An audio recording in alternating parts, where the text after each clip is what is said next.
అందరికీ new moon shalom. పరమతండ్రి మీకు స్తోత్రములు, పరమతండ్రి మీకు స్తోత్రములు, పరమతండ్రి మీకు స్తోత్రములు. చూస్తూ ఉండగానే ఈ సంవత్సరంలో మనకు 3 మాసములు 3 నెలలు కూడా ఇందులో లాక్డౌన్లో కరోనా పరిస్థితులలో మరి గడిచిపోయాయి. అందరూ ఒక్కొక్కరు ఒక్కొక్క విధముగా మరి ఆలోచన కలిగి ఉండి ఉంటారు. ఈ సంవత్సరం పైన ఈ విధంగా చేయాలి, ఈ విధంగా చేయాలని. మరి ఎవరు ఊహించని విధముగా ప్రపంచంలో ఏ దేశము మరి ఏ ప్రైమ్ మినిస్టర్స్ కానీ ఏ ప్రెసిడెంట్స్ కానీ ఎవ్వరు కూడా ఎక్స్పెక్ట్ చేయని విధంగా మరి ఈ 2020 ఈ విధంగా ఆరంభమైంది. మరి ఆయన బిడ్డలమైన మనకు ఎలోహిం పిల్లలారా, ఆత్మీయులారా, మరి అన్నలారా, తమ్ములారా, అక్కలారా, చెల్లెలారా, యవనస్తులారా, మనకైతే ఒక నిరీక్షణ, మనకైతే ఒక ధైర్యము. ఏ తెగులు మీ గుడారము సమీపించదు అని ఆయన వాగ్దానం మన పక్షం నెరవేరుస్తాడని, ఎందుకో ఆయన మీద ఎనలేని నమ్మకము, విశ్వాసము. పరమతండ్రి మీకు స్తోత్రములు.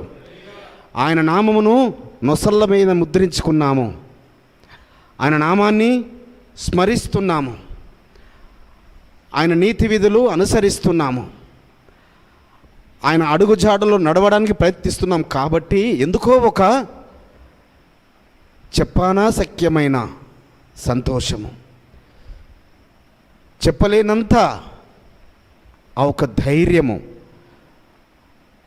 సో సింహం ఎప్పుడు కూడా ఒంటరిగానే వెళుతుందంట.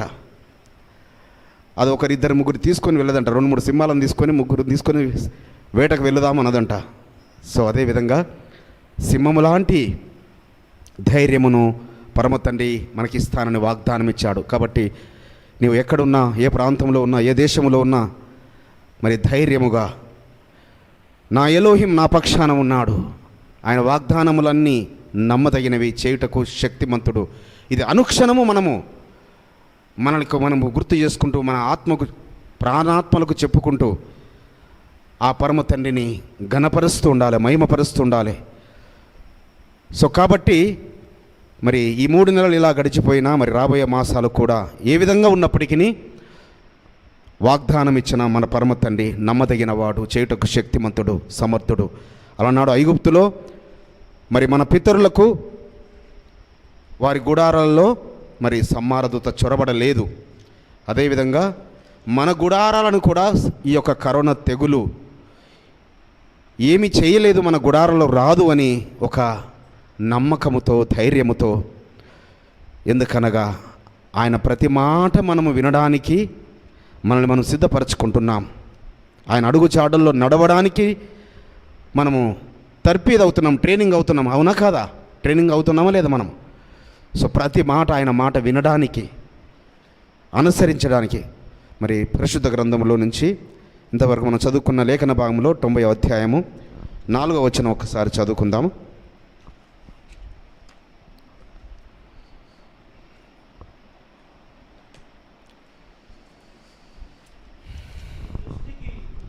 నీ దృష్టికి 1000 సంవత్సరములు గతించిన నిన్నటి వలెనున్నవి, రాత్రి ఎందలి ఒక జాము వలె ఉన్నవి.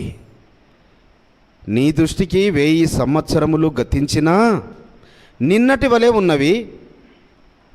ఎన్ని అట? 1000 సంవత్సరాలట పరమతండ్రి దృష్టికి ఒక రోజు. మన నిన్న గడిచిపోయిన ఒక రోజులాగా ఉన్నాయట. ఇంకొకసారి అక్కడే ఏమంటున్నాడు? రాత్రిలో ఒక జాములాగా ఉన్నదట. సో రాత్రిలో ఎన్ని జాములు ఉంటాయి? ఒక రాత్రిలో, ఒక రాత్రికి ఎన్ని జాములు ఉంటాయి? ఇక్కడ తెలిసిన వాళ్ళు ఎవరుంటే చేయొద్దండి. రాత్రిలో ఎన్ని జాములు ఉంటాయి? 4 జాములు. పగలు ఎన్ని జాములు? పగలు కూడా 4 జాములు. సో రాత్రి 4 జాములు, పగలు 4 జాములు. అయితే 1000 సంవత్సరాలట పరమతండ్రి దృష్టికి రాత్రిలోని ఒక జాము వలె ఉన్నవట. నిన్నటి వలె ఉన్నవి, రాత్రి అందలి ఒక జాము వలె. మరి మెసేజ్లకు వెళ్ళే ముందు అదస్స చెల్లెమ్మ ప్రార్థన చేస్తుంది.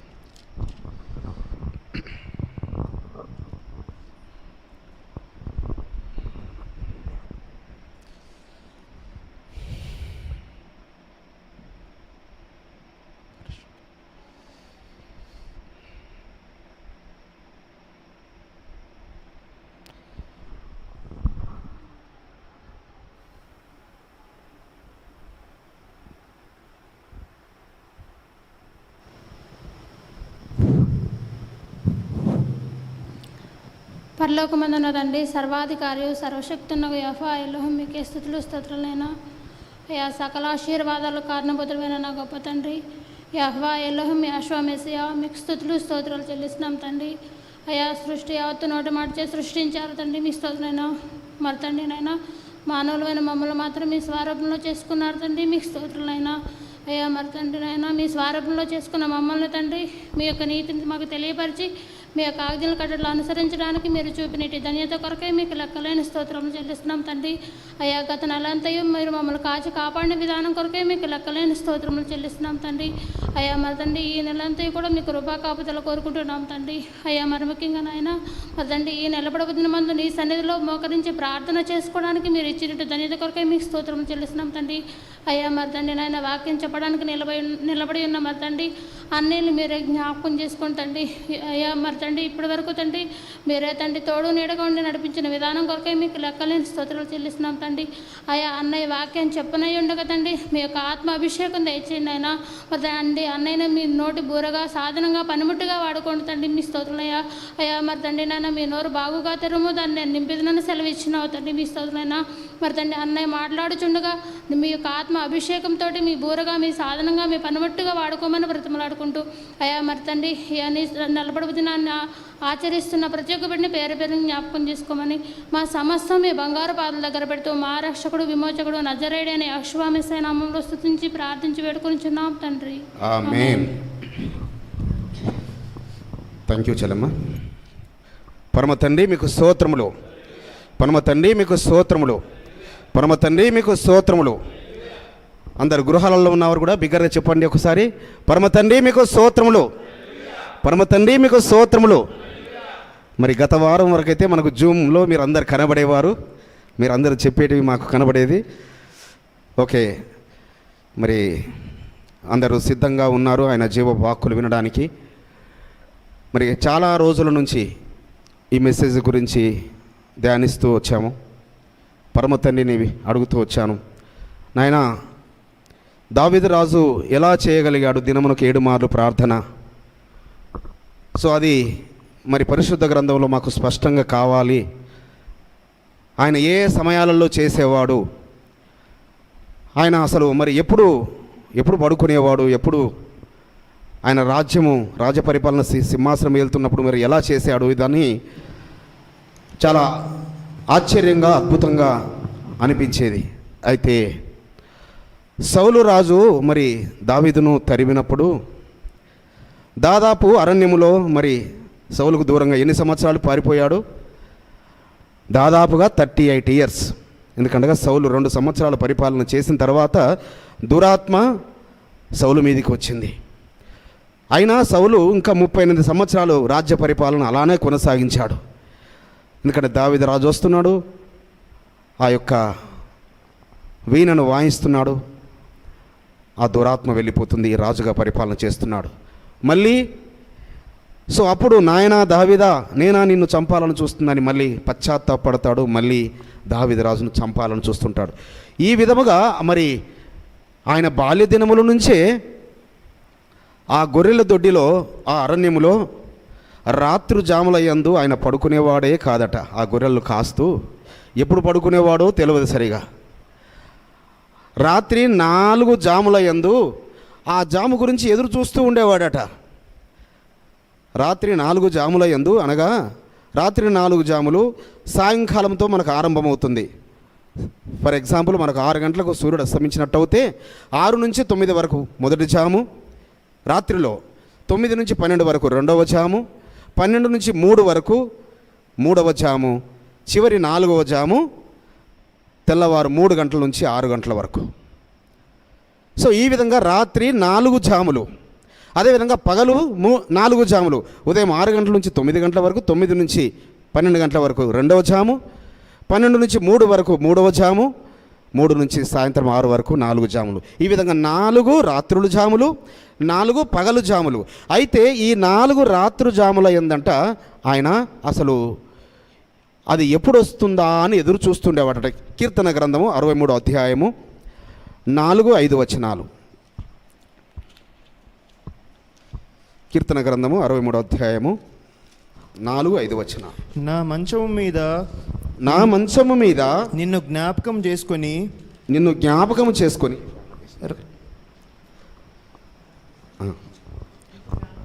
రాత్రి జాముల యందు నిన్ను ధ్యానించునప్పుడు క్రొవ్వు మెదడు నాకు దొరికినట్లుగా నా ప్రాణము తృప్తి పొందుచున్నది. ఉత్సహించు పెదవులతో నా నోరు నిన్ను గూర్చి గానము చేయుచున్నది. సో ఆయనట మంచం మీద పడుకొని ఆయన పరమ తండ్రిని ధ్యానిస్తూ ఉన్నప్పుడట రాత్రి జాముల యందు. సో ఆయనకు ఎలా ఉన్నదంట? క్రొవ్విన మెదడు దొరికినట్టుగా. అయితే ఆర్సీఎం బైబిల్లో చాలా చక్కగా ఏమనుందంటే రాత్రి 4 జాముల యందు అని రాయబడి ఉన్నది. ఆర్సీఎం గ్రంథం మీరు ఉన్నవారు ఎవరైనా మీరు తీసి చూడండి. సో ఆర్సీఎం గ్రంథంలో 6వ వచనంలో ఉంటుంది ఈ మాట.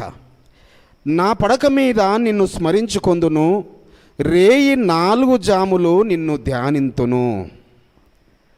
రేయి 4 జాముల యందు. సో ఇంగ్లీష్లో కూడా ఆల్ నైట్ వాచెస్ అని ఉంది. నైట్ వాచెస్ అంటే ఒక్కొక్క 3 అవర్స్కి ఒక వాచ్గా దాన్ని పరిగణిస్తూ ఉంటారు. సో ఆ విధంగా ఆల్ నైట్ వాచెస్లో ఆయన అంటే ఎప్పుడు రాత్రి అర్ధరాత్రి 12 అవుతుందా అని 12 కన్నా ముందు లేచి ఉండేవాడన్నట్టు పరమ తండ్రికి కృతజ్ఞత అర్పణలు అర్పించడానికి కొరకు.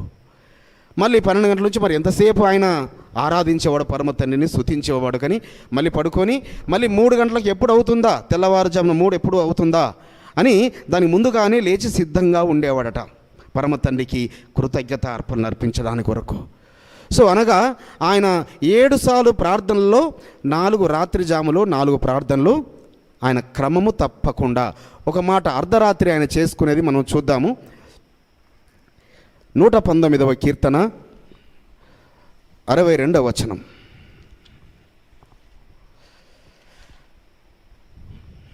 న్యాయమైన నీ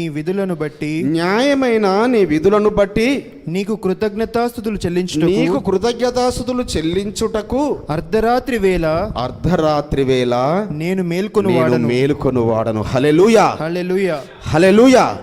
సో ఎప్పుడట ఆయన మేలుకునేది?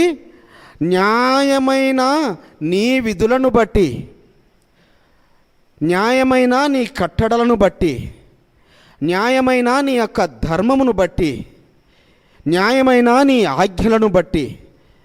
ఎందుకనగా నీ ధర్మశాస్త్రము నాకు ఎంతో శ్రేష్టము, అది నాకు అతి ప్రియము. ఈ యొక్క 119వ కీర్తన అంతా చదువుతుంటుంటే అసలు ఎన్నిసార్లు అంటాడు ధర్మశాస్త్రం నాకు అతి ప్రియము, అతి శ్రేష్టము అని. సో ఇక్కడ చెప్తున్నాడు ఏంటంటే న్యాయమైన నీ యొక్క కట్టడలను బట్టి, న్యాయమైన నీ విధులను బట్టి నీకు థ్యాంక్స్ చెప్పడానికి కొరకు. అర్ధరాత్రి లేచి థ్యాంక్స్ చెప్పడం ఏంటి పరమ తండ్రికి? చూడండి, అర్ధరాత్రి లేచి అర్ధరాత్రి ఎప్పుడవుతుందా, 12 ఎప్పుడవుతుందా అని దానికి ముందుగానే లేచి సిద్ధపడి ఉండి సో పరమ తండ్రికి ఆయన కృతజ్ఞత అర్పణలు అర్పించేవాడట. అందుకే దావీదు రాజు ఊరికేనే ఇజ్రాయెల్కు రాజు అవ్వలేదు.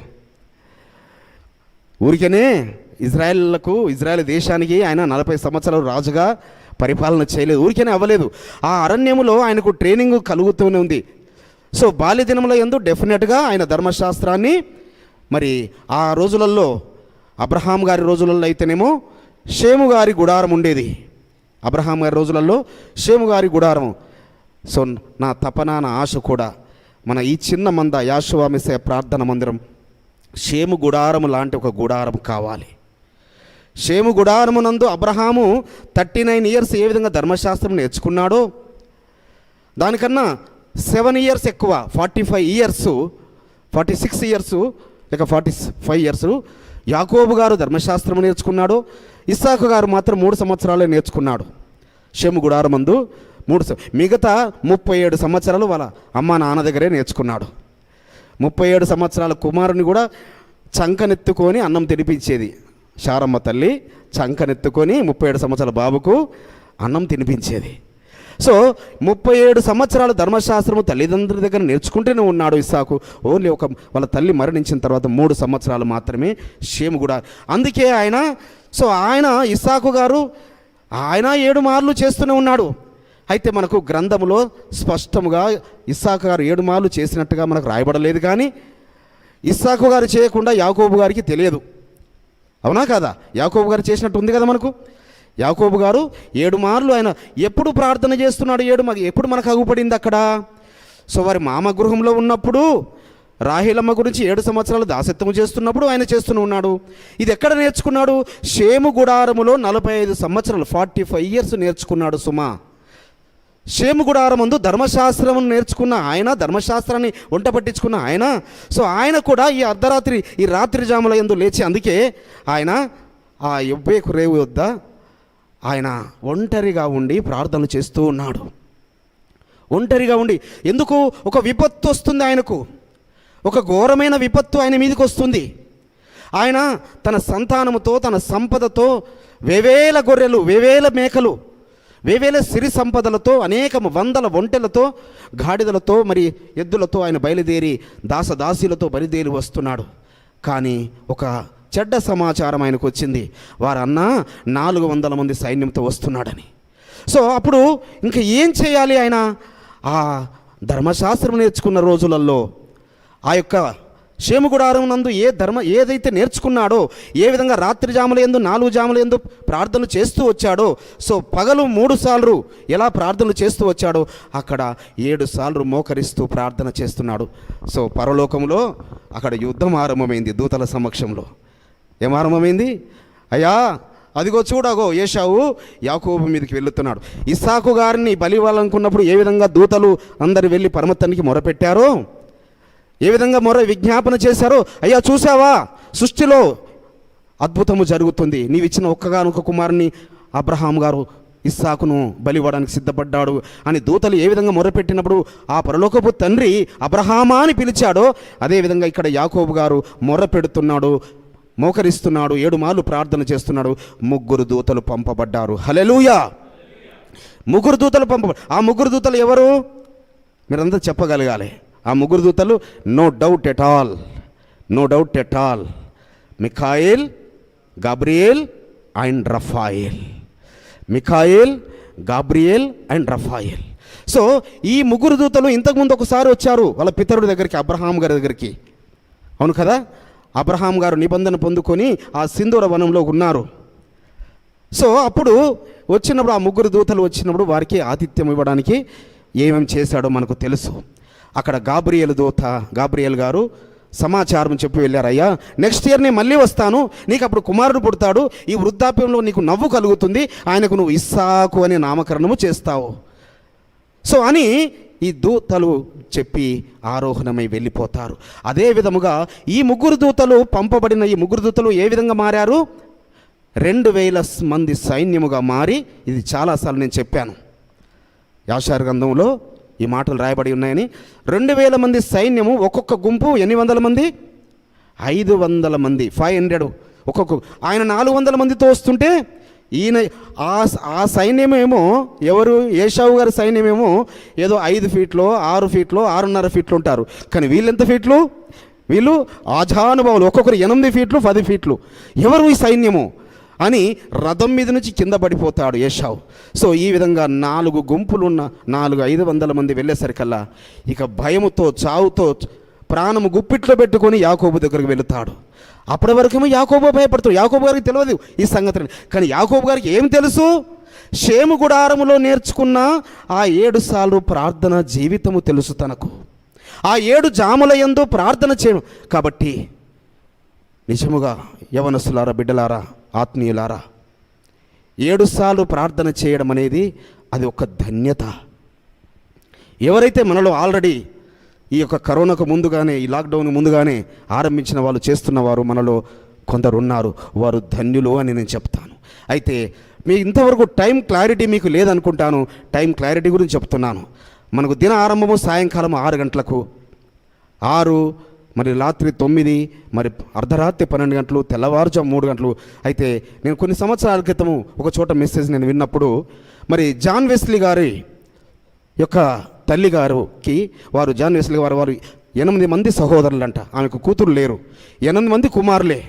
అయితే ఆమె ఈ రాత్రి జాముల యందు ఒక్కొక్క కుమారుని దగ్గరికి వెళ్ళి, ఈ రాత్రి జాముల యందు వెళ్ళి సో కన్నీరు కారుస్తూ ఒక్కొక్క కుమారుని దగ్గర 8 మంది కుమారుల దగ్గర ఇది విధంగా రాత్రి గంటలు గంటలు గంటలు గంటలు ఆ తల్లి ప్రార్థన చేసిందంట. కాబట్టి జాన్ వెస్లీ గారేమో ప్రపంచం యావత్తులో సువార్త ప్రకటించాడు. కానీ మిగతా 7 సహోదరులు ప్రతివారు కూడా ఒక ఉన్నతమైన స్థితే వారి యొక్క. అయితే ఇక్కడ నేను చెప్పేది ఏంటంటే, ఎవరైనా రేయిలో ఉదయకాలమున త్వరగా లేస్తారో, దాన్ని మరి యోగా భాషలో ఒక మంచి పదం వాడతారు. యోగా భాషలో ఉదయం 3 గంటలకు లేచేదని చాలా చక్కని పదం వాడతారు. అయితే అది చాలా అమూల్యమైన సమయం అన్నట్టు. ఉదయకాలం 3 గంటల ఆ సమయము అనగా సృష్టిలో ఒక్కొక్క పక్షి లేచి ఇంకా కిచకిచలాడే సమయము, కోయిలలు గానాలు పాడే సమయం అది. మీరు 3 గంటలకు లేచి చూడండి. సో మనకు మరి ఇంటి పక్కకే పార్క్ ఉంది కాబట్టి పార్కు నిండా చాలా మనకు అన్ని రకాల పక్షులు ఉంటాయి. సో ఆ 3 గంటల నుంచే వినబడుతూ ఉంటుంటాయి వారి యొక్క రాగాలు. సో ఆ రాగాలు అంటే సృష్టిలో చూడండి, మరి అందు గురించే అవి విత్తవు, కోయవు, వాటికి పొలము లేదు, వాటికి ఆస్తులు లేవు, వాటికి సొంత ఇల్లు లేవు, కానీ వాటిని పోషిస్తున్నాడు పరమతండ్రి మీకు స్తోత్రములు, పరమతండ్రి మీకు స్తోత్రములు.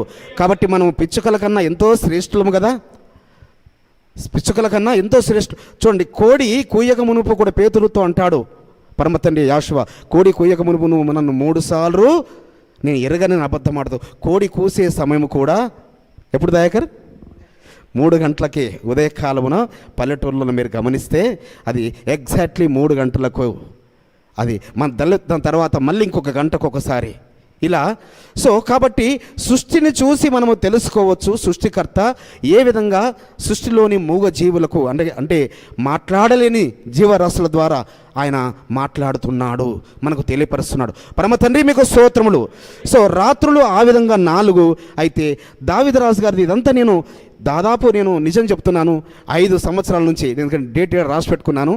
నేను 20th అక్టోబరు అర్ధరాత్రి 1:30కి నేను ఆరంభించాను ఈ మెసేజ్ గురించి. జాములు ఏ జాములలో దావీదురాజు గారు ప్రార్థన చేశాడని. 20th October 2015 exactly almost 5 years కావస్తుంది. సో దాని తర్వాత మళ్ళీ కొన్ని సంవత్సరాలకు 10th ఆగస్టు 2019 మళ్ళీ అప్పుడు ప్రిపేర్ చేశాను మెసేజ్ను. అయినా నేను సాటిస్ఫై అవ్వలేదు. మళ్ళీ 27th మార్చ్న ఆరంభించాను. మనకు కరోనా స్టార్ట్ అయిన తర్వాత, లాక్డౌన్ తర్వాత. సో మళ్ళీ దాదాపుగా 2-3 నెలలు సమయం పట్టింది. అయితే దావీదురాజు గారు ఆ 4 జాములతో పాటు పగలు గెస్ చేయండి, ఎవరైనా చెప్పండి, ఏ ఒక జాము ఆయన మిస్ చేసేవాడు. ఏ జాము మిస్ చేసి ఉంటాడు? ఏ జాము ఆయన ఉదయం 6 నుంచి 9 మొదటి జాము, 9 నుంచి 12 రెండవది, 12 నుంచి 3 మూడవది, 3 నుంచి 6 నాలుగవది. దీనిలో ఏది మిస్ చేసి ఉంటాడు ఆయన? 4వది. అయితే 2వ జాము 9 నుంచి 12 గంటల జామును ఆయన మిస్ చేశాడు. ఎందుకనగా సో మిగతా సృష్టిలో ఏ కార్యాలు జరుగుతున్నా ఈ జాములలోనే జరుగుతున్నాయి. ఏ అద్భుతాలు జరుగుతున్నా కొర్నేలి భక్తుణ్ణి పరమతండ్రి కొర్నేలి అని పిలుస్తాడు. 10వ అధ్యాయం అపొస్తలుల కార్యంలో కొర్నేలిని పిలుస్తాడు. అక్కడ అది మధ్యాహ్నము 3 గంటల సమయం. సో 3 గంటల సమయంలో పేతురు యోహాన్లు మందిరానికి వెళుతుంటారు. అక్కడ కుంటి భిక్షవాడు కూర్చుంటాడు. ఎందుకు వారు అంటే సృష్టిలో ఏ అద్భుతాలు చేయాలన్నా, సృష్టిలో ఆ యొక్క గాబ్రియేలు దూతగారు వచ్చి మాట్లాడాలన్నా, మన ప్రార్థన వారి చెవి యొగ్గాలన్నా జాములల్లో చేసే ప్రార్థన ఆలకిస్తాడని. ఎందుకనగా నేను దేని బట్టి చెప్తున్నానంటే పరిశుద్ధ గ్రంథములో. సో ఇంకా ఒక మాట చూసుకుందాం చూడండి. కీర్తన గ్రంథము 119వ అధ్యాయము 148వ వచనం. నీవిచ్చిన వాక్యమును నేను ధ్యానించుటకై నా కన్నులు రాత్రి జాములు కాకమునుపే తెరుచుకొందును. సో ఇలా ఎన్నో చోట్ల జాములు. అందుకే ఇజ్రాయేలీలు ఆ యొక్క చెరలో నుంచి వచ్చిన తర్వాత ఎజ్రా నెహెమ్యా కాలములలో ఆ మందిరాన్ని వాళ్ళు మళ్ళీ ప్రతిష్ఠిస్తూ పర్ణశాల పండుగ, ప్రాయశ్చిత్తాద పండుగలు వారు జరుపుతున్నప్పుడు వారు ఏం చేస్తున్నారట, ఒక జాము సేపు స్తుతిస్తూ నిలబడ్డారంట. మరి మనం ఆరాధన చేయాలంటే మరి ఇక్కడ జనార్దన్ అన్న, దయాకర్ అన్న టైం చెప్తుంటారు, 10 to 15 minutesలోనే ముగించండి, మ్యాక్సిమం 20 minutes. ఎందుకనగా so we are in such a world. So మనం అలాంటి పరిస్థితులలో ఉన్నాము. కానీ గంటలు చేయాలని మాకు తపన ఉంది. ఆరాధన చేస్తే ఒక 2-3 గంటలు చేస్తే బాగుండు అని ఉంటుంది. కానీ we are scheduled for some certain rules for times. కాబట్టి సో ఆయన మరి వారు ఏం చేస్తున్నారు, ఒక జాము సేపు నిలబడి ఆయనను స్తుతిస్తున్నారు, ఒక జాము సేపు నిలబడి ధర్మాన్ని వింటున్నారు. ధర్మశాస్త్రం అంటే ఒక 3 గంటల సేపు స్తుతించడము, 3 గంటల సేపు వాక్యం వినడము. సో ఇలా మరి భోంచేస్తున్నారేమో, కొంచెం సమయం తీసుకుంటున్నారేమో, మళ్ళీ అంటే ఇలా జాముల యందు ఒక్కొక్క జాము యందు. కాబట్టి రాత్రి 4 జాముల యందట ఏం చేసేవాడట, నీవిచ్చిన వాక్యమును నేను ధ్యానించడానికి, ఆయన వాక్యాన్ని ధ్యానించడానికట రాత్రి జాములంతా మేలుకొని ఉంటాడట. కాబట్టి రాత్రి జాముల యందు మేలుకొని ఉండి ఆయనను ధ్యానించేవారు ధన్యులు సుమా. రాత్రి జాముల యందు ఆ రాత్రి జాము కాకమునిపే మెలకువ వస్తుంది చూడండి, ఆ రాత్రి జాము రాకమునిపే మెలకువ వస్తుంది చూడండి, చాలా ధన్యకరమైన స్థితి. సో ఆ స్థితిలోనికి మనము వెళ్ళాలని, ఎందుకనగా రాత్రి జాముల యందు ఆ ప్రార్థనలు నేర్చుకున్నాడు కాబట్టి యాకోబు గారి యొక్క ప్రార్థన, మరి అన్నయ్య వచ్చి భయముతో వచ్చి తమ్ముని వాటేసుకొని మెడ మీద పడి ముద్దు పెట్టుకుంటాడు. ఎంతో కోపంగా బయలుదేరిన ఆయన చివరికి తన ప్రాణాన్ని భయంలో గుప్పిట్లో పెట్టుకుని 400 మంది అంటారు, అయ్యా మనం వెనక్కి వెళ్ళిపోదాం, మనం అక్కడికి వెళితే ఇంకా 2000 మంది వచ్చారు, ఇంకెన్ని వేల మంది ఆయన సైన్యం ఆయన దగ్గర ఉన్నారు. కానీ యాకోబు గారికి ఏమీ తెలియదు, పాపం ఏం జరిగిందో తెలియదు. ఆయనకి తెలిసిందేంటి, 7 సార్లు మరి ప్రార్థన చేయడం తెలుసు. 7 సార్లు ప్రార్థన చేయడం వలన సో దావీదు రాజు గొర్రెల దొడ్డిలో ఉన్న ఆయన మరి ఒక గొల్యాతు దగ్గరకు వస్తే ఒక ఆజానుభావుడు కనబడితే ఎలా కనిపించాడు దావీదు గారికి, ఎంత నేను సింహమును చీల్చివేశాను, ఎలుగుబంటిని చీల్చేశాను, వాటి నోటి నుంచి నా గొర్రెలను తప్పించుకున్నాను, ఈ యొక్క వ్యక్తి. కానీ అందరూ భయపడుతున్నారు. దావీదురాజు యొక్క 3 అన్నలు ఉన్నారు ఆ సైన్యంలో, ఉన్నారా లేదా, ఆజానుభావులు. సో మనుషులు పైరూపాన్ని లక్ష్య పెడతారు. సో సమూయేలు గారు వెళ్ళినప్పుడు ఓహో ఇతనే అయి ఉంటాడు, వీళ్ళ పెద్దన్నయ్య చాలా హైటు, చాలా పర్సనాలిటీ.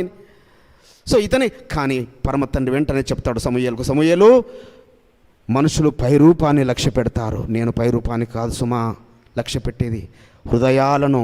కాబట్టి పరిశుద్ధులారా, ఎలోహిం బిడ్డలారా, మన హృదయాలు ఎలా ఉన్నాయో, మన అంతరంగాలు ఎలా ఉన్నాయో, మన అంతరంగాలను చూస్తున్నాడు సుమా, పై రూపాన్ని కాదు. అలా అని నేను పైకి భక్తిగా ఉండకూడదని చెప్పడం లేదు సుమా. సో మనం తెల్లని వస్త్రాలు ధరించుకుంటున్నామంటే మన హృదయము పరిశుద్ధంగా ఉన్నదని మనం చాటడానికి గురించి. సో అంతేగాని ఏ వస్త్రం ధరించుకున్నా సరే నా హృదయం బాగుందని అనుకుంటే అది సరిగ్గా ఉండదు సుమా. కాబట్టి తెల్లని వస్త్రాలు ఆయన దూతలకు సాదృశ్యము. సో తెల్లని వస్త్రాలు ధరించుకున్న గొప్ప గుంపు అని మరి ప్రకటన గ్రంథం 7వ అధ్యాయంలో రాయబడి ఉంది. ఎవరు లెక్కింపజాలని సమూహము తెల్లని వస్త్రాలు ధరించుకొని. కాబట్టి మనము ఎవరు లెక్కింపలేని ఆ సమూహములో చేరాలి సుమా మనము. కాబట్టి చేరాలంటే సో మనము తెల్లని వస్త్రాలు ధరించుకోవడమే కాదు, మన హృదయాలను, మన అంతరంగాలను సో దావీదు రాజు గారి హృదయములాగా యాకోబు గారు, అసలు యాకోబు గారి యొక్క హృదయం చూస్తుంటే ఆయన ఎంత బలాఢ్యుడంటే అసలు ఇలా చెయ్యి వేస్తే కూడా చెయ్యి ఇలా పడిపోతారు. ఆయన చెయ్యి ఎవరు భుజం మీద వేస్తేనే అంత బలాఢ్యుడు. కానీ ఆయన యుద్ధానికి ఎప్పుడూ ముందుగా ఉండడు, యుద్ధం చేయడానికి ఎప్పుడూ సిద్ధంగా ఉండడు, ఎప్పుడూ సమాధానంగా ఉండడానికి కొరకే. కానీ శత్రువు వస్తే ఊరుకోడు సుమా. అది యాషా గ్రంథంలో ఇంకా కొన్ని విషయాలు నేను రాబోయే రోజుల్లో మళ్ళీ చెప్తాను. యాకోబు గారు చేసిన యుద్ధాల గురించి, యాకోబు గారి యొక్క 10 మంది కుమారులు చేసిన యుద్ధాలు ఏంటంటే ఓన్లీ ఏదో ఆ ఇద్దరు వెళ్ళి షిమ్యోను లేవి వెళ్ళి 1000 మందిని చంపితే, సో ఈ 10 మంది మీదకి 10,000 మంది వస్తారు. కానీ అన్నిసార్లు మరి శత్రువు ఊరికే పారిపోడు, కొన్నిసార్లు యుద్ధం చేస్తారు వీళ్ళు. ఒకరు 1000 మందిని చంపుతారు, ఒకరు 10 మంది 10,000 మందిని, 20,000 మందిని, 30,000 మందిని ఇలా తరిమిన సందర్భాలు అనేకమున్నవి. సో వారు మరి ఆ కానానుకు చేరే క్రమంలో, ఆ లాబాను దగ్గర నుంచి బయలుదేరిన తర్వాత కానానుకు చేరే క్రమంలో అనేక యుద్ధాలు ఎదుర్కొంటారు, వారు అనేక యుద్ధాలు ఎదుర్కొంటారు. సో యాకోబు గారి పేరు చెబితేనే, యాకోబు గారి కుమారుల పేరు చెబితేనే గజగజ వణికే పరిస్థితి ప్రపంచం యావత్తు ఏర్పడింది. పరమ తండ్రి మీకు స్తోత్రములు, పరమ తండ్రి మీకు స్తోత్రములు. అందుకే ఒకసారి మరి యాషువా ఈ భూమి మీద ఉన్నప్పుడు శిష్యులతో కలిసి, అయ్యా మీరు అద్దరికి వెళ్ళండి, నేను ఇక్కడ ప్రార్థన చేసుకొని ఏకాంతంగా ప్రార్థన చేసుకొని వస్తానని చెప్తాడు. మత్తయి సువార్త 14వ అధ్యాయము 25వ వచనం. మత్తయి సువార్త 14:25. రాత్రి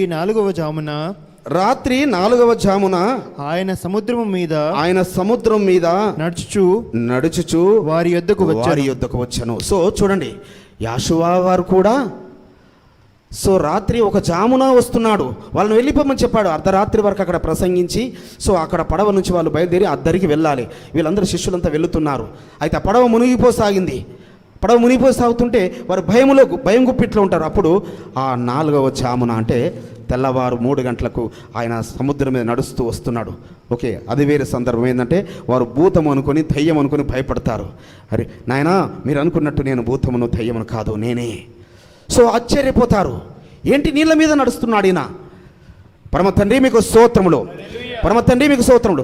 అయితే యాషువా వారు ఈ భూమి మీద జీవించిన శరీరధారి అయి ఉన్న దినములలో ఆయన ఎప్పుడు ప్రార్థనలు చేసేవాడట? ఆయన రాత్రులంతా ప్రార్థనలే. ఏమి ప్రార్థనలు? ఏ ప్రార్థనలు? కన్నీటి ప్రార్థనలు.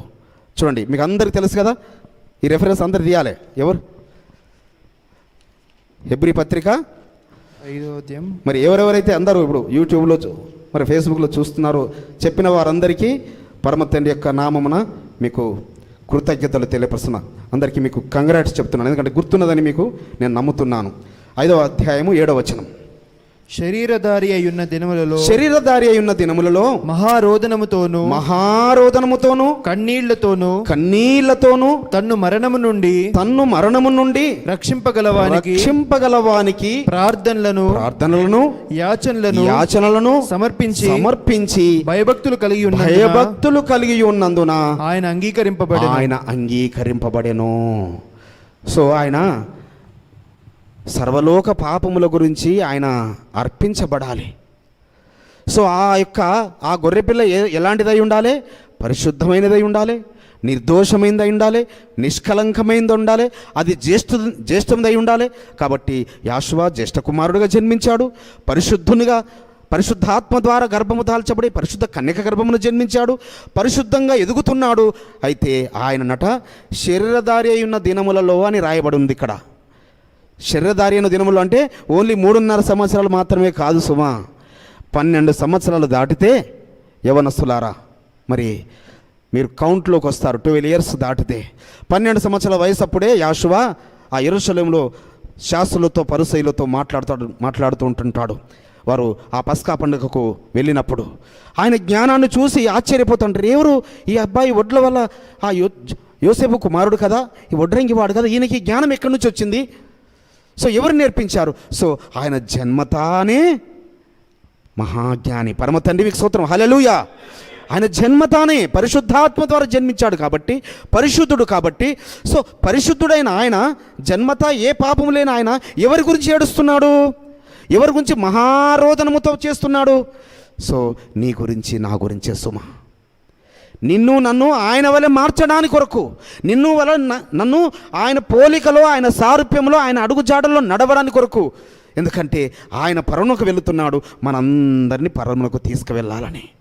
హల్లెలూయా! మనందరినీ పరమునకు తీసుకువెళ్ళాలని. ఆయన పరిశుద్ధులుగా ఉన్నాడు, మనల్ని పరిశుద్ధులుగా అవ్వమంటున్నాడు. సో కాబట్టి ఎలోహిం పిల్లలారా, ఆత్మీయులారా, పరిశుద్ధులం అవ్వడానికి ఎంత ప్రయాసపడుతున్నాం మనం. మన హృదయాలను పరిశుద్ధంగా కాపాడుకో.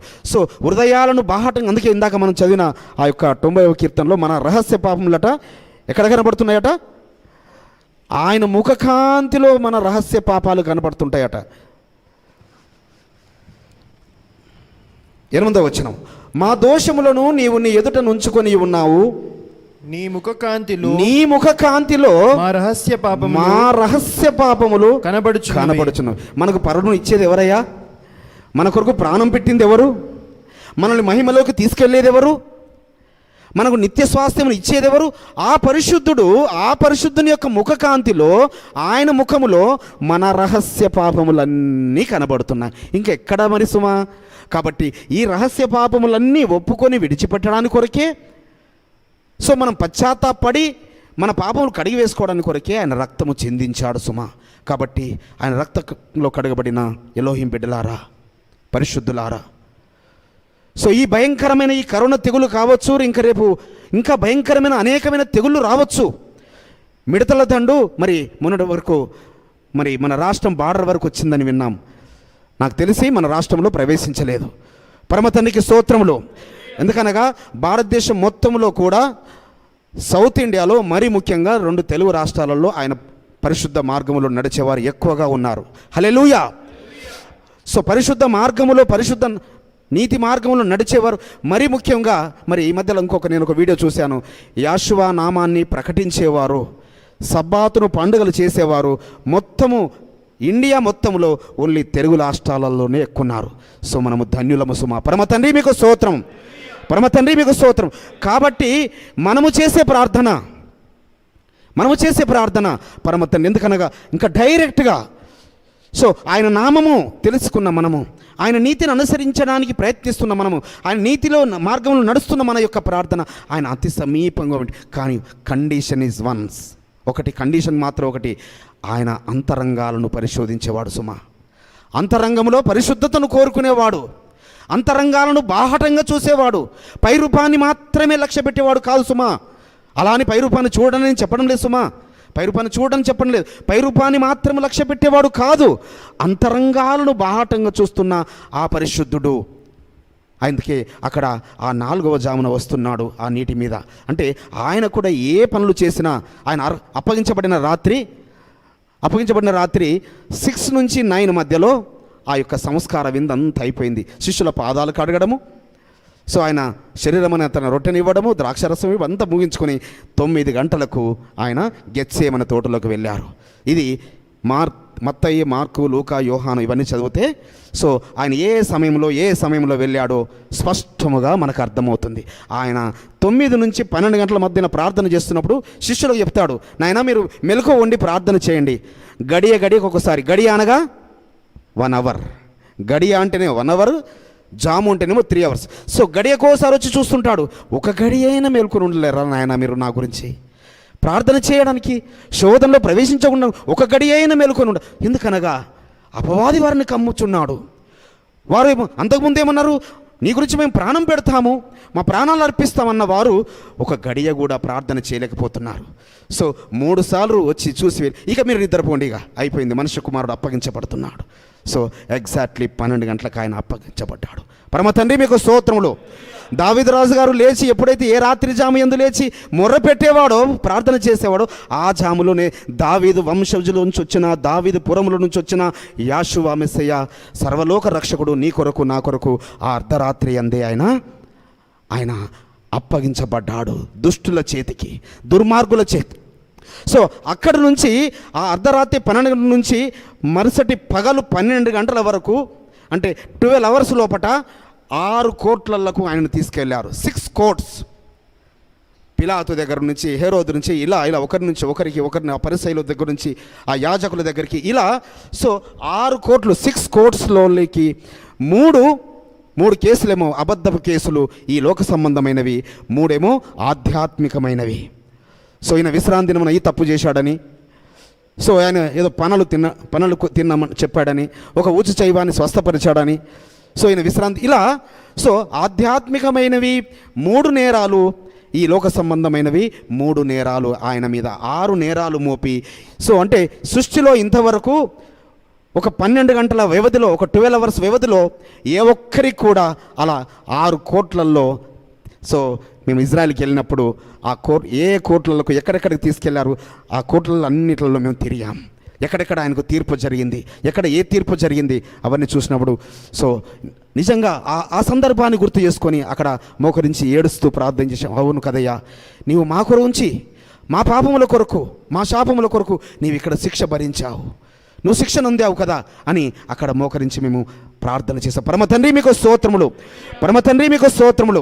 సో ఆ విధంగా ఉదయం మరి 9 గంటలకు 10 గంటలకు ఇలా, సో 12 గంటలకు ఆయన తీసుకువెళ్ళి ఆ యొక్క గొల్గతా గిరి పైన ఆయనను ఎక్కించారు. సో ఆ మ్రానుకు వేలాడదీశారు. ఇక 12 గంటల నుంచి 3 గంటల వరకు ఏం జరిగింది? సో ఆ దేశమంతా చీకటి కమ్మింది. మత్తయి సువార్త 27వ అధ్యాయము 45వ వచనం. మత్తయి సువార్త 27వ అధ్యాయము 45వ వచనం. మధ్యాహ్నము మొదలుకొని 3 గంటల వరకు ఆ దేశమంతటను చీకటి కమ్మెను. ఆర్సీఎం బైబిల్లో ఇక్కడ మధ్యాహ్నం 12 గంటలకు మొదలుకొని 3 గంటల వరకు అని రాయబడి ఉంది. ఆర్సీఎం బైబిల్లో మధ్యాహ్నం అంటే మనకు తెలుసు 12 అని, కానీ అక్కడ ఇంకా స్పష్టంగా క్లియర్గా ఉందన్నట్టు. మధ్యాహ్నం 12 గంటలకు మొదలుకొని 3 గంటల వరకు ఆ దేశమంతటా చీకటి కమ్మింది. సో ఈరోజు కూడా మరి ప్రపంచంలో కొన్ని దేశాలలో సంపూర్ణ సూర్యగ్రహణం జరిగింది కదా. సో సంపూర్ణ సూర్యగ్రహణం అక్కడ చీకటి, మరి అంటే సృష్టిలో సూర్యుణ్ణి సంపూర్ణంగా మరుగు చేయమనేది ఎవరు అంటే ఆ సృష్టికర్త ఆజ్ఞాపిస్తేనే సుమా.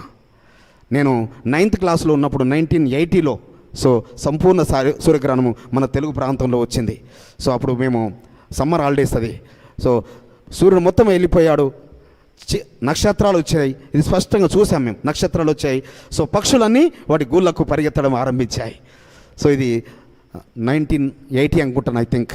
సో నేను అది చూసాం. అయితే ఈరోజు మరి వేరే దేశం, మన దేశంలో సంపూర్ణ సూర్యగ్రహణం జరగలేదు. కానీ అయితే యాషువా వారు సో అక్కడ ఆ మ్రాను మీద వేలాడబడుచున్నప్పుడు, సో ఆయన మన గురించి నలగొట్టబడుతున్నప్పుడు, సర్వలోక పాపముల కొరకు ఆయన ప్రాణమును అర్పిస్తున్నప్పుడు, ఆయన రక్తమును ధారపోస్తున్నప్పుడు, సో సృష్టి స్పందించింది. సూర్యుడు మరుగపోయాడు. సో సృష్టి స్తుతిస్తున్నది, అంటే ఆకాశ పక్షులు వచ్చి స్తుతిస్తున్నవి. సో సూర్యుడు వెళ్ళిపోగానే పక్షులు ఎగిరి వాటి గుళ్ళకు చేరుతూ ఉంటుంటాయి. కాబట్టి సృష్టి కూడా సాక్ష్యమిస్తుంది సుమా. పరమ తండ్రి మీకు స్తోత్రములు. ఆయన సృష్టికర్త అని, ఆయన సృష్టికర్త బలియాగమయ్యాడని ఆలయం యొక్క తెర నడిమికి చీరింది. అనేకుల సమాధులు తెరవబడ్డాయి. సో ఆ అద్భుతము సృష్టిలో ఇంతవరకు ఎక్కడా జరగలేదు సుమా. కాబట్టి సో ఇవన్నీ కూడా ఏ సమయంలో జరుగుతున్నాయి? జాముల యందే జరుగుతున్నాయి. ఆ కొర్నేలు భక్తిపరుని దగ్గరికి వెళ్ళమని పేతురుకు చెప్పినప్పుడు కూడా పేతురు దర్శనం ఎప్పుడు చూస్తాడు? మధ్యాహ్నము 12 గంటలకే. చూడండి, అపోస్తలుల కార్యములు 10వ అధ్యాయము 9వ వచనం అనుకుంటాను. 10వ అధ్యాయము 9వ వచనం. మరునాడు వారు ప్రయాణమైపోయి పట్టణమునకు సమీపించినప్పుడు పగలు ఇంచుమించు 12 గంటలకు పేతురు ప్రార్థన చేయుటకు మిద్దె మీదికి ఎక్కెను. పరమ తండ్రి మీకు స్తోత్రములు, పరమ తండ్రి మీకు స్తోత్రం. సో ఆయన ప్రార్థన సమయం చూడండి. సో ఆ మధ్యాహ్నం 12 గంటలకు భోజనానికి ఇంకా ఆకలి వేస్తుంది, కానీ ఆ ప్రార్థనకు వెళ్ళాడు, స్తుతిస్తున్నాడు. సో అక్కడ ఆరాధిస్తున్నాడు. దూతలు వచ్చి మరి ఆయనతో మాట్లాడారు, ఆ స్వరం విన్నాడు. సో నువ్వు వెళ్ళు, ఆ కొర్నేలు ఇంటి దగ్గరికి వెళ్ళు అని చెప్పారు. సో ఆయన మధ్యాహ్న సమయం, అంతకుముందు 3వ వచనం, అదే అధ్యాయం 3వ వచనంలో చూడండి. పగలు ఇంచుమించు 3 గంటల వేళ ఎలోహిం దూత అతని యొద్దకు వచ్చి కొర్నేలి అని పిలుచుట దర్శనమందు తేటగా. సో ఒక అన్యజనుణ్ణి సో ఆయనను పిలుస్తున్న దూత గాబ్రియల్ దూత గారు వచ్చి మధ్యాహ్నం 3 గంటలకు వచ్చి పిలుస్తున్నారు. కాబట్టి నీ నామాన మన ప్రార్థనలు, నీ ప్రార్థన, నా ప్రార్థన, మన కన్నీరు ఆయన సన్నిధికి చేర్చబడాలి అంటే, ఆయన నుంచి జవాబు రావాలంటే ఈ జాముల యందు స్పష్టముగా మనము మరి అయితే దానియేలు వలె ఉద్యోగాలు చేసుకునేవారు. నేను స్పష్టంగా చెప్తున్నాను, ఉద్యోగాలు చేసుకునేవారు, వ్యాపారం చేసుకునేవారు, రకరకాల పనులలో బిజీ ఉండేవారు మాత్రము దానియేలు వలె రోజుకు 3 సార్లు ప్రార్థన చేయాలి. ఇక అవకాశం ఉన్నవారు మాత్రము, ఇక అవకాశం అంటున్నాను నేను, అవకాశం ఉన్నవారు మిగతా వారందరూ మాత్రము దావీదు రాజు వలె 7 మార్లు, యాకోబు గారి వలె 7 మార్లు, అబ్రహాము గారి వలె 7 మార్లు, ఇస్సాకు గారి వలె. సో ఇస్సాకు గారు కూడా సాయంకాలం వెళ్ళి ప్రార్థన చేస్తున్నాడు. ఆ సమయంలో రిబ్కమ్మ ఆయన గురించి బయలుదేరి వస్తున్నది. సో ఎలియాజరేమో వెళ్ళాడు, ఒంటెలను మోకరింపచేశాడు. సో రిబ్కమ్మను వెతకడానికి గురించి ఒంటెలను మోకరింపచేశాడు. ఇక్కడ ఇస్సాకు గారు పొలములో ఉండి ఇక్కడ ఈయన మోకరిస్తున్నాడు, తన పక్కటెముకను పంపించు తండ్రి అని. సో కాబట్టి మన జీవితాలలో మరి ఒక శ్రేష్టమైన జీవిత పాలిభాగస్తురాలు రావాలన్నా, శ్రేష్టమైన జీవిత పాలిభాగస్తుడు రావాలన్నా, నేను అమ్మాయిలకు, పెళ్ళిళ్ళు కాని అమ్మాయిలకు చెప్తున్నాను, మీకు ఒక శ్రేష్టమైన శిరస్సు కావాలని అంటే మీరు ఈ జాముల యందు ప్రార్థనలు చేయండి. మీకు శ్రేష్టమైన గర్భఫలాలు కావాలంటే, మీకు శ్రేష్టమైన ఉద్యోగాలు కావాలంటే, ఎందుకంటే ఇవన్నీ శ్రేష్టమైన గర్భఫలం ఎవరిచ్చేది? పరమ తండ్రి ఇచ్చే బహుమానం. ఆ బహుమానం ఆయన ఇవ్వాలంటే సో మీరు ఆ జాముల యందు మెలకువగలిగి ప్రార్థనలు చేస్తున్నప్పుడు డెఫినెట్గా your prayers will be answered సుమా. Your prayers will be answered. పరమ తండ్రి మీకు స్తోత్రములు, పరమ తండ్రి మీకు స్తోత్రములు, పరమ తండ్రి మీకు స్తోత్రములు. విలాప వాక్యములు చివరిగా చదివి ముగిస్తాను. విలాప వాక్యములు 2వ అధ్యాయము 19వ వచనం.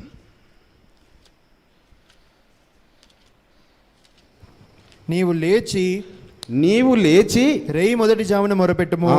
ఇక్కడ రేయి మొదటి జామున అని ఉంది, కానీ ఆర్సీఎం బైబిల్ ఏముందో నేను చదువుతాను చూడండి. అదర్వైజ్ ఇంగ్లీష్లో చదివినా పర్లేదు, ఇంగ్లీష్లో చదవండి. Lamentations 2nd chapter 19th verse.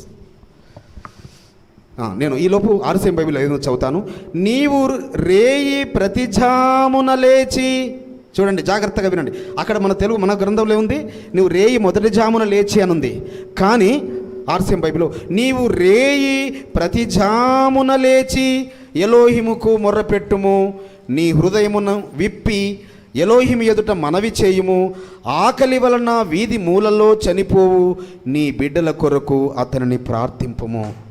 So ఆకలితో ఇప్పుడు అనేకులు అలమటిస్తున్నారు, అవునా కాదా? ఈ లాక్డౌన్ పరిస్థితి ఆకలి చేత సో వారి గురించి మొర్రపెట్టమంటున్నాడు. ఓన్లీ మన పిల్లల గురించి మాత్రమే కాదు సుమా. వీధులలో అనేకులు పడిపోతున్నారు, మూర్ఛిల్లుతున్నారు, ఆకలితో అలమటిస్తున్నారు, అనాథలుగా మరి విధవరాలు అనేకులు, లోకంలో అనేకులు ఆహారము లేక అలమటిస్తున్నారు. సో వారి గురించి అట నువ్వు లేచి రేయి ప్రతి జామున, ఇంగ్లీష్లో కూడా చదవన్నా, arise cry out in the night, in the beginning of the watches. అంటే ఈ వాచెస్ అనేది ఈ ఎవ్రీ 3 అవర్స్ను మన తెలుగులో జాము అని, అంటే మన తెలుగు ఎక్సలెంట్ లాంగ్వేజ్ ఇందుకే అంటాను, హిబ్రూ నుంచి ట్రాన్స్లేషను. సో ఇంగ్లీష్లో పదాలు లేవు కాబట్టి పెట్టలేదు.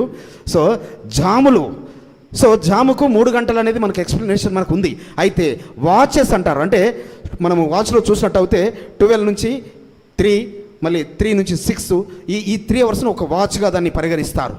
సో ఆ విధముగా నువ్వు రేయి అంతా, అంటే రేయి జాములయందు, అన్ని జాములయందు నువ్వు లేచి మొర్రపెట్టు. సో నువ్వు విజ్ఞాపన చేయి. ఎందుకంటే దావీదు రాజు గారు చేశారు, మన రక్షకుడు యాషువా మెస్సే చేశాడు, మరి సౌలు భక్తుడు కూడా చేశాడు కదా.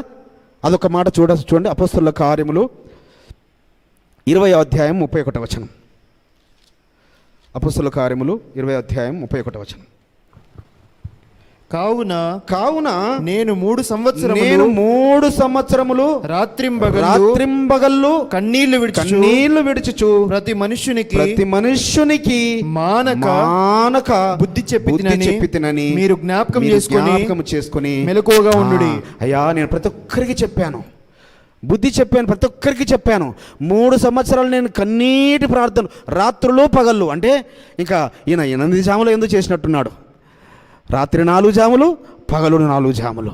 అంటే పితరుల కన్నా ఒక జాము ఎక్కువనే చేసినట్టున్నారు. కానీ పరమతండ్రి చెప్తున్నది, పరమతండ్రి యొక్క ఆయనకు 7 అనే సంఖ్య సంపూర్ణమైనది, పరిపూర్ణమైంది. అబ్రహాము గారు షేము గుడారంలో నేర్చుకున్నాడు. అందుకే 26వ అధ్యాయం 5వ వచనంలో ఉంటుంది.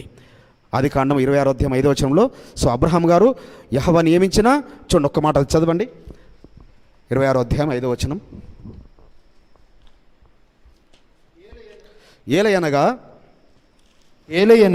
ఏలయనగా అబ్రహాము నా మాట విని నేను విధించిన దాని నా ఆజ్ఞలను నా కట్టడలను నా నియమములను గైకొనని చెప్పాను. హల్లెలూయా, హల్లెలూయా. సో ఏం చెప్తున్నాడు పరమతండ్రి ఇస్సాకుతో చెప్తుండే, అయ్యా నాయనా, మీ నాన్నగారు అబ్రహాము నేను నియమించిన ధర్మాన్ని, నేను నియమించిన ఆజ్ఞలను, నేను నియమించిన కట్టడాలను ఆయన అనుసరించాడు. కాబట్టి ఆయన యొక్క సంతానముని ఇస్కరేణుల వల్ల చేస్తాను వాగ్దానం ఇచ్చాను. నీవు అదేవిధంగా చేసావు అనుకో, నీ యొక్క సంతానమును. అంటే సో అబ్రహాం గారు చేసిండంటే సరిపోదు సుమా, ఇస్సాక్ గారు చేయాల్సిందే. ఇస్సాక్ గారు చేశారంటే సరిపోదు, యాకోబు గారు చేయాల్సిందే. సో వాళ్ళు చేసేసారు కదా, నేను చేయకుండా సరిపోదు అనుకోడు, మనము చేయవలసిన వారమే. సో మనము కూడా వారి వలె మరి ఈ 7 జాముల యందు మీరు ప్రయత్నం చేయండి. మరి ఇది అసాధ్యమైన పని మాత్రము కాదు, అసాధ్యమైనది మాత్రము కాదు, కష్టతరమైంది ఇది, కానీ అసాధ్యం మాత్రం కాదు సుమా. సో ప్రయత్నిద్దాము మనము ఆ యొక్క ఆశీర్వాదాలు, అబ్రహాం, ఇస్సాకు, యాకోబులు, దావీదు రాజులు పొందుకున్న ఆశీర్వాదము. ఇక మోషే గారు అయితే 10 సంవత్సరాలు వాళ్ళ మామ చెరసాలలో పెడితే ఆ 10 సంవత్సరాలు ఇక జాములన్నీ అవే ప్రార్థనలే, అన్ని జాములు ప్రార్థనలే. యోసేపు గారిని 12 సంవత్సరాలు చెరసాలలో పెడితే జాములన్నీ ఇంకేం పని వారికి అక్కడ, ఆహారం లేదు పాపం, ఇంకా నిద్ర ఎలా వస్తుంది? సో అన్ని సంవత్సరాలు వారి ప్రార్థనలు. కాబట్టి మరి ఐగుప్తు దేశాన్ని రారాజు అయ్యాడు యోసేపు. మోషే ఇజ్రాయిల్లను నడిపించాడు. అనేక అద్భుతాలు, సృష్టిలో ఎవరు చేయని అద్భుతాలన్నీ మోషే గారి ద్వారా పరమతండ్రి చేపించాడు. కాబట్టి నీ ద్వారా, నా ద్వారా, నీ వలన, నా వలన కూడా పరమతండ్రి అద్భుతాలు చేయించాలని అనుకుంటున్నాడు సుమా. ఇదే నేను మళ్ళీ చెప్తున్నాను, యవనస్తులారా, మీరు మరీ ముఖ్యంగా మీకైతే యవనస్తులారా, ఇది మీకు చాలా ఇది ఎక్సలెంట్ మీకు అవకాశము సుమా. మన పితరులు వాళ్ళు చేశారు, వారు స్వతంత్రించుకున్నారు. సో కాబట్టి ఈ యెహోవా మెస్సీయ ప్రార్థన మందిరం నేను మళ్ళీ చెప్తున్నా, షేము గుడారం వలె అనేకులకు మాదిరికరంగా. సో యవనస్తులారా, మీరు బలవంతులు, మీరు నగరానికి చెక్కబడిన మూల కంబముల వలె, ఒలివల మొక్కల వలె మరి ఉండాలనేది పరమతండ్రి యొక్క ఆశ. అది మా యొక్క ఆశ కూడా, సేవకులముగా దయాకర్ యొక్క నా యొక్క. కాబట్టి సో ఈ మెసేజ్ కూడా పరమతండ్రి గత కొన్ని రోజుల క్రితం ఇస్తూ మళ్ళీ దీనికి కనెక్టెడ్గా 7 మెసేజ్లు పరమతండ్రి ఇచ్చాడు. అది ఆ 7 మెసేజ్లు ఏంటనగా, సామెతల గ్రంథము 9వ అధ్యాయము మొదటి ఒక వచనం చదవండి. సామెతల గ్రంథం 9:1. తర్వాత యాకోబు పత్రిక 3:17 ఒకరు చదవండి. జ్ఞానము నివాసము కట్టుకొని దానికి 7 స్తంభములు చెక్కుకొనినది. అదేవిధంగా యాకోబు పత్రిక 3వ అధ్యాయము 17వ వచనం. సో అందులో నేను మరి చదివితే సమయం ఎక్కువ అవుతుందేమో, సమయం బాగా అయిపోయింది ఇప్పటికీ. ఆ 3వ అధ్యాయం 17వ వచనంలో అక్కడ పవిత్రత, సమాధానము, మరి మృదుత్వము, సులభముగా లోబడము, మరి కనికరం అనే మంచి ఫలము, అదేవిధంగా 6వది పక్షపాతము లేనిది, 7వది వేషధారణ లేనిది. సో ఈ 7 టాపిక్స్ మీద, సో 7 అనే స్తంభాల మీద, జ్ఞానం అనే స్తంభాల మీద మన గృహాలు అనగా ఈ దేహాలు, సో ఈ ఆయనకు నివాసయోగ్యంగా ఉండాల్సిన ఈ దేహాలు ఆయనకు ఆలయాలుగా మలచబడాల్సిన పరిశుద్ధంగా ఆయన పరిశుద్ధుడు కాబట్టి మనం పరిశుద్ధులము అవ్వాలి అంటే ఈ 7 స్తంభాల మీద, ఆ 7 స్తంభాలు ఈ యొక్క ప్రతి ఒక్కరము, ఓన్లీ చిన్న బిడ్డలకు మాత్రమే కాదు, ప్రతి ఒక్కరం కూడా ఆ 7 స్తంభాల మీద, సో ఒక్కొక్క స్తంభం మీద ఒక్కొక్క మెసేజు. సో మరి ఈ రోజు తర్వాత అది సబ్బాత్ కావచ్చు, నెలపడుపు కావచ్చు, పండుగలు కావచ్చు. సో ఆ 7 మెసేజ్లు కంప్లీట్ అయిన తర్వాతనే ఇంకొక మెసేజ్లకు వెళ్ళాలని పరమతండ్రి గ్రహింపునిచ్చాడు. కాబట్టి సో ఈ 7 జాముల యందు ప్రార్థనలు చేస్తూ మరి దయచేసి ఆత్మీయులైన మరి ఎలోహిం బిడ్డలారా, ఈ మెసేజ్ల గురించి మీరు ప్రార్థనలు చేయండి. సో పరమతండ్రి సన్నిధి నుంచి మెసేజ్లు రావాలి, ఆయన ఆత్మ ద్వారా నడిపించబడి రావాలని మనము ఆశపడదాము, ఎదురు చూద్దాము. ఆ విధంగా పరమతండ్రి మనల్ని నడిపించి ఆయన ఆశీర్వదించి దీవించును గాక. హల్లెలూయా.